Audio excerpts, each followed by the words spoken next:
जैसा मैंने बताया कि ये बिहार बीजेएस एक्ट मेंबर थी, स्टेट एरिया कमेटी मेंबर थी और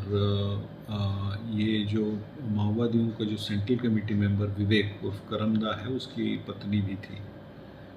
साथ साथ विगत लगभग 20 वर्षों से ज़्यादा कार्यकाल से जो है ये समय से ये नक्सल संगठन में कार्य कर रही थी और नक्सलियों की एक तरीके से कहें तो पारसनाथ या झुमरा क्षेत्र की टॉप लीडरशिप में ये आती थी। इसके साथ साथ जो शीला मरांडी जो सेंट्रल कमेटी मेंबर थी, उनके पकड़ाने के पश्चात जो नारी मुक्ति संगठन है या बाकी जो अन्य जो फ्रंटल ऑर्गेनाइजेशंस हैं माओवादियों की, उनका भी जो काम है वो इनके द्वारा जया के द्वारा उसकी मॉनिटरिंग की जाती थी, देखा जाता था और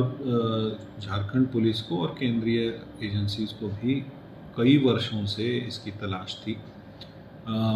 एक तरीके से हम कहेंगे कि इनके पकड़ाने से पारसनाथ, झुमरा, लुगु क्षेत्र की जो इनकी लीडरशिप है उसको बहुत तगड़ा झटका देने में जो है संयुक्त बलों को सफलता मिली है। एक तरीके से ये उनके थिंक टैंक का एक अहम हिस्सा हुआ करती थी। तो निश्चित रूप से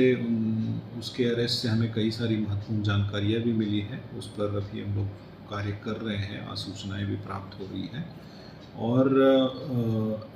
उसकी अरेस्ट के बाद जो इस तरीके से जो बंदी डिक्लेयर करने का जो माओवादियों के द्वारा जो